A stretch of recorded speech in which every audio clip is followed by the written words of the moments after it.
Starting a new fitness goal is really exciting, but if you don't get it right in the first few weeks, momentum is going to fade fast. In today's episode, I'm going to walk you through exactly how to set yourself up for success. You're going to learn the 4 prerequisite steps that you must take. I'm telling you, you must take before diving into a new goal. What obstacles to anticipate ahead of time, I'm going to walk you through some of those, and I'm going to walk you through some of the key mindsets that it's really important to adopt if you want to stay consistent and see your goal.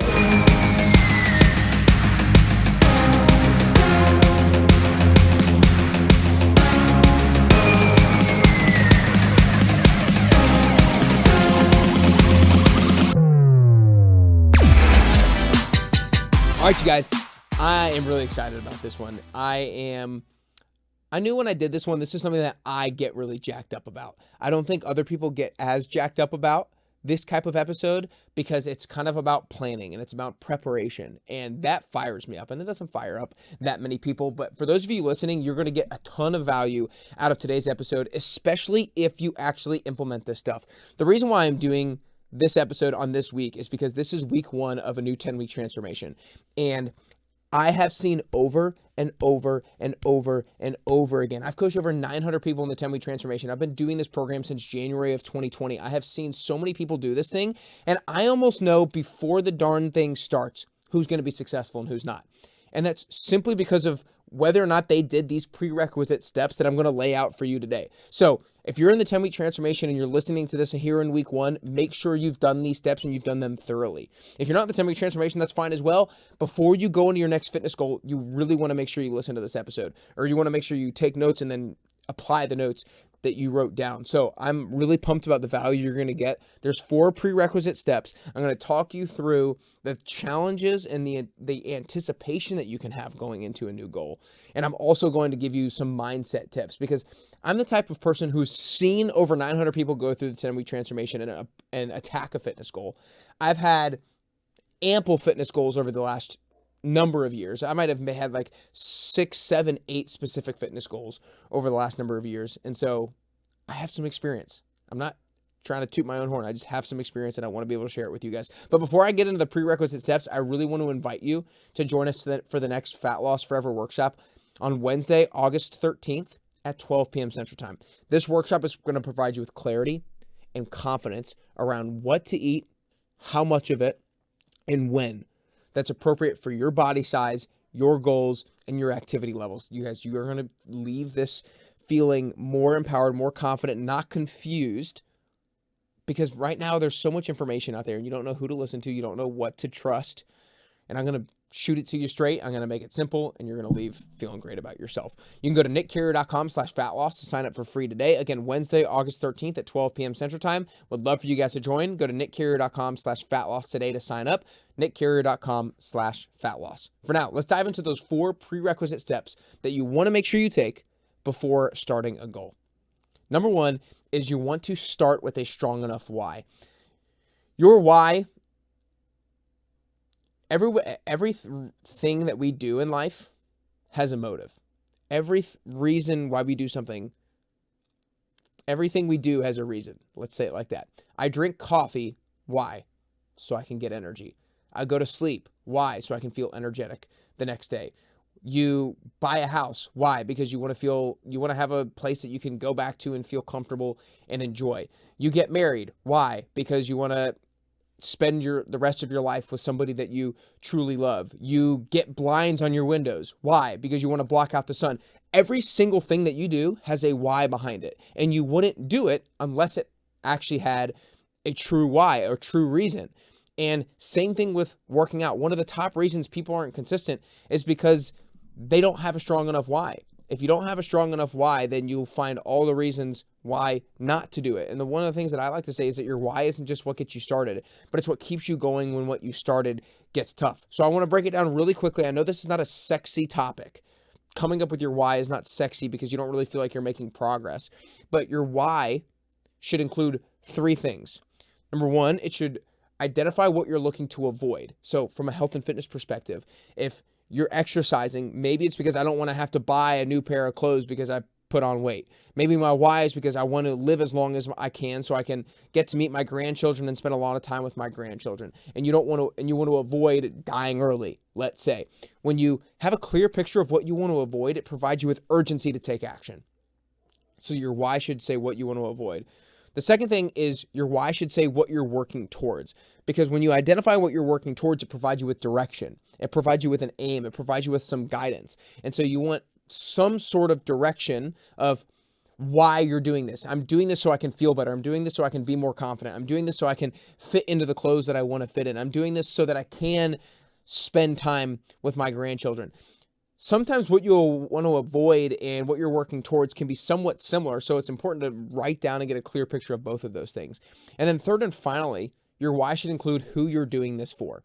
When you're approaching a health and fitness goal, or when you're attacking a health and fitness goal, of course you're doing it so that your life can be better, so that you can look the way you want to look, feel the way you want to feel, and you can perform the way that you want to perform. So it's of course going to make your life better, but it's also going to make other people's lives better.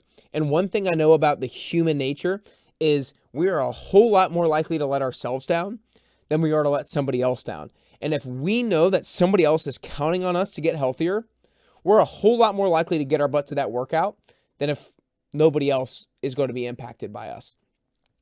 We're a whole lot more likely to make healthier decisions if we know that somebody else is going to be negatively impacted if we don't make the healthy decision. And so when we define who we're doing it for, it provides us with a level of persistence. So your why should say what you want to avoid, what you're working towards, and who you're doing this for. If you have a strong enough why, it will keep you going when times get tough, and times will inevitably get tough for various reasons. So number one is start with a strong enough why. In the 10-week transformation, we call this building your big. The second prerequisite step is know your finish line, or identify a finish line. In the 10-week transformation, we call this set your success indicator. You want to make sure you have a finish line and a deadline. You want to know where you want to get to and by when. And there's a few different reasons for that. One, it provides you with a sense of urgency, because when you have a deadline, it provides you with urgency to act. Let's say, so for example, somebody said, I want to lose 10 pounds, but no deadline. Somebody else said, I want to lose 10 pounds in 10 weeks. That 10-week deadline provides you with an urgency to get your butt going, to get your butt to the gym, to get your butt to the grocery store, all that kind of stuff. So it provides you with urgency. It also provides you with direction, because if you just want to say, I want to get healthier, there's a lot of ways you can get healthier. But what if you say, I want to run a faster mile? Well, that provides you with a more specific strategy in order to get there than just saying, I want to get healthier. What if you say, I want to increase my barbell bench press?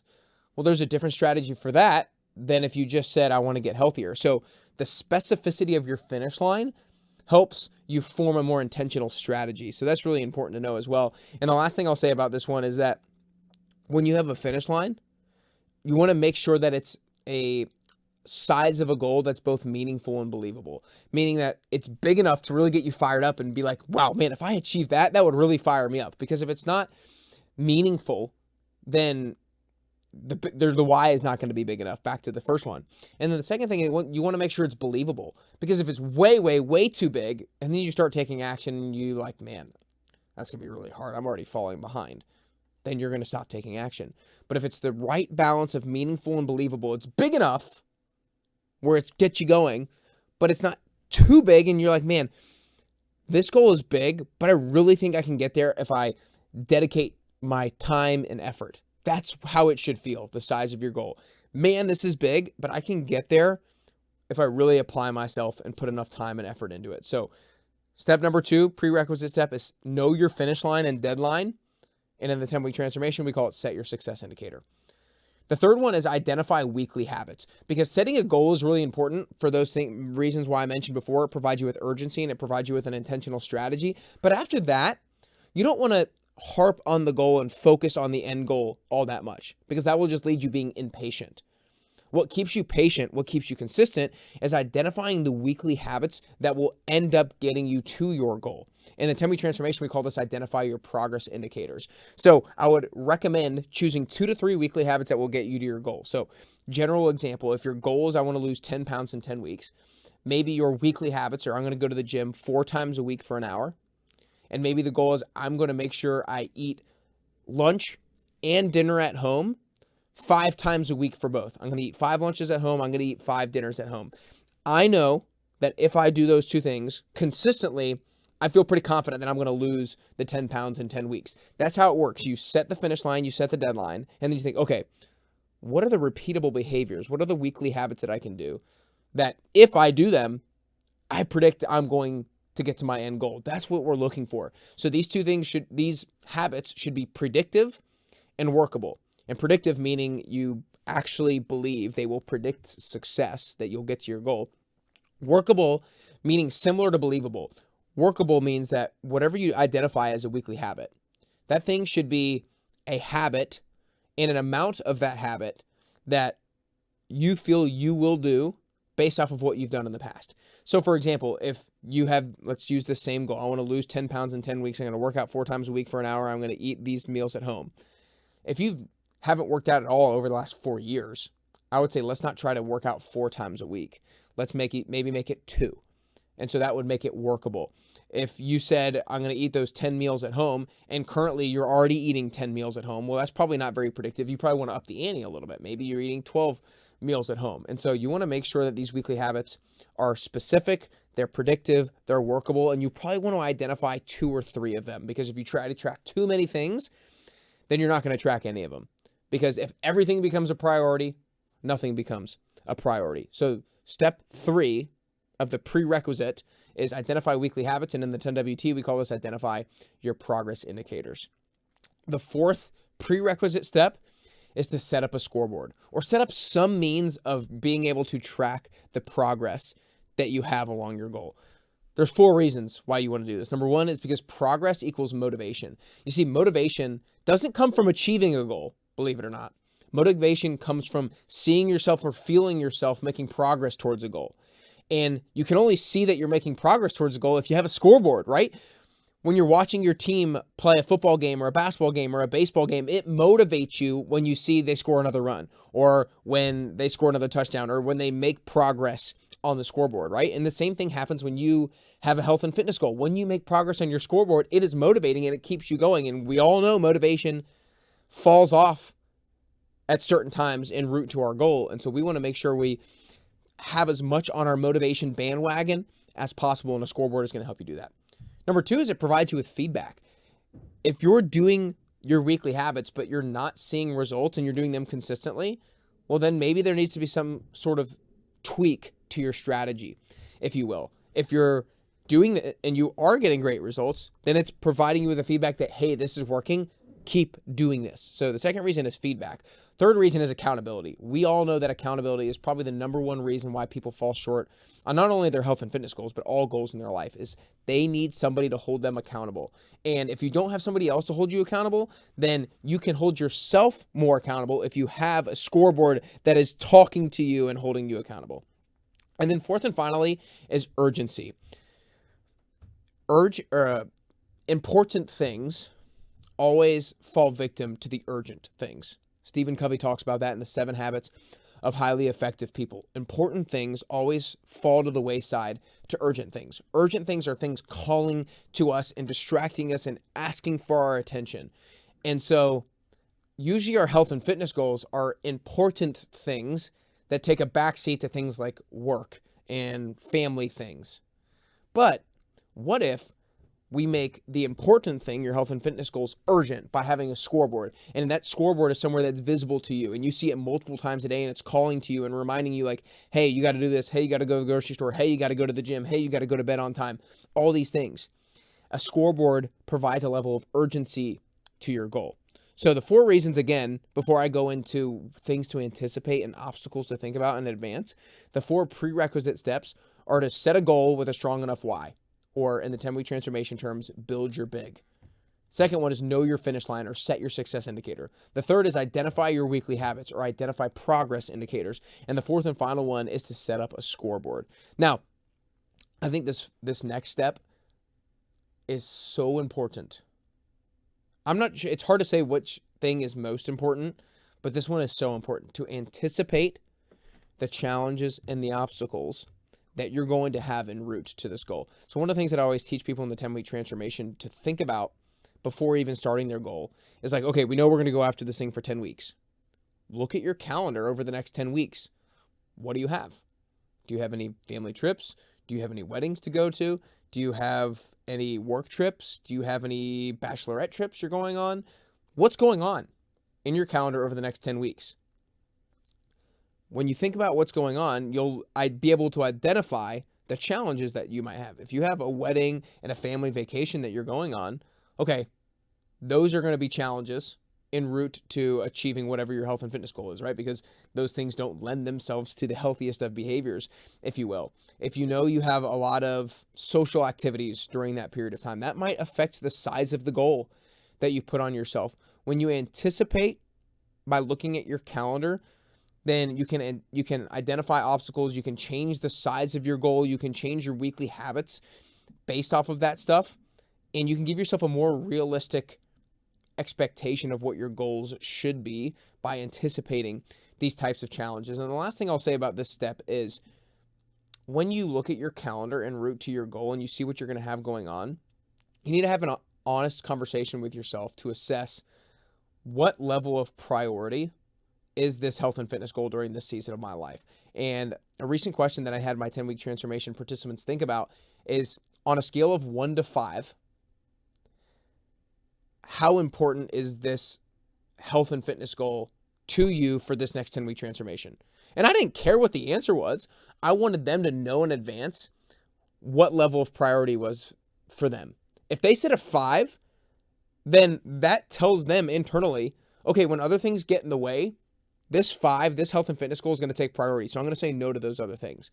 If they told me a 2, if something else infiltrated their calendar that they needed to attend to and they had to miss a workout, then like, hey, they said it was only a 2 this time around. So say yes to this other thing instead of the workout. So it allows you to have clarity of priority upon attacking this goal, so that what to say yes and what to say no to. So that is one of the biggest things that anticipation helps with. Now, the last thing I want to get in today are some of the mindset tools that can ultimately make or break whether or not you make any progress on your goal, whether or not you achieve your goal. But before I dive into the mindset things, I want to remind you guys and invite you guys to the Fat Loss Forever workshop. That's Wednesday, August 13th at 12 p.m. Central Time. You can sign up for that for free by going to nickcarrier.com/fatloss. So many people I meet are very confused around what to eat and how much to eat. And it's just overwhelming when you see all the information that's out there. I want to make it simple. I want to make it clear. I want to make you confident. I want to make you feel empowered. And you can do that by joining the Fat Loss Forever workshop on Wednesday, August 13th at 12 p.m. Central Time. Sign up today at nickcarrier.com/fatloss. I can't wait to see you there. Go to nickcarrier.com/fatloss to sign up for free today. All right, let's go into mindsets to adopt. I have a list of things here that I'll expand a little bit on each thing, but I'll kind of run through them. And before I go into them, a few of these came from a specific question that I asked a lot of my 10-week transformation participants. At the end of week 10, we have a reflection day. And I oftentimes ask people, what advice would you give the week 1 version of yourself? And they come up with some things. And that's some of the things that I have here today in terms of mindsets to adopt. The first is, you're stronger than you think you are. I've had a lot of people in week 10 be so surprised around how strong they were. Like literally just practically speaking, how much they could lift. And they regret that they didn't try to go heavier earlier on. So number 1 is, you're stronger than you think you are. And that goes whether or not it's lifting weights or something else. You're stronger than you think you are. Number 2 is, plan ahead and be flexible. So planning makes or breaks your execution. And so you want to plan as best you can. But at the same time, we know that things come up. We know life happens. We know unexpected things come up with kids, with work, with family, whatever it is. And so you need to learn how to be flexible with those things and replan when needed. The third one is, every day is a new day, and self-correct quickly. You don't have to be perfect. If you screw up on one day, that doesn't make or break your progress. Self-correct the next day. If you have a bad meal, self-correct the next meal. The more quickly you can self-correct, the better off you're going to be. The next one is look at your scoreboard daily.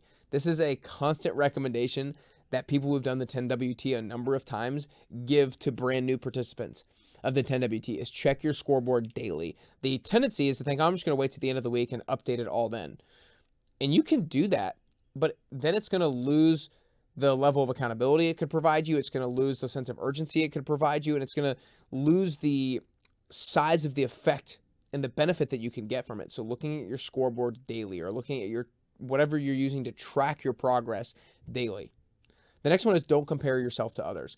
In the 10WT, oftentimes there's a huge spectrum of ability levels that are in class, and people find it really important not to compare how much they lift to somebody else's lift, how fast they run to how fast somebody else can run. Because when you do that, it can make you feel defeated, and you don't want to feel defeated, because progress is all about the past version of yourself. And so you always want to make sure that you're comparing what level of progress you're making compared to the past version of yourself, not anybody else. So don't compare yourself to others. The second to last one is give yourself grace.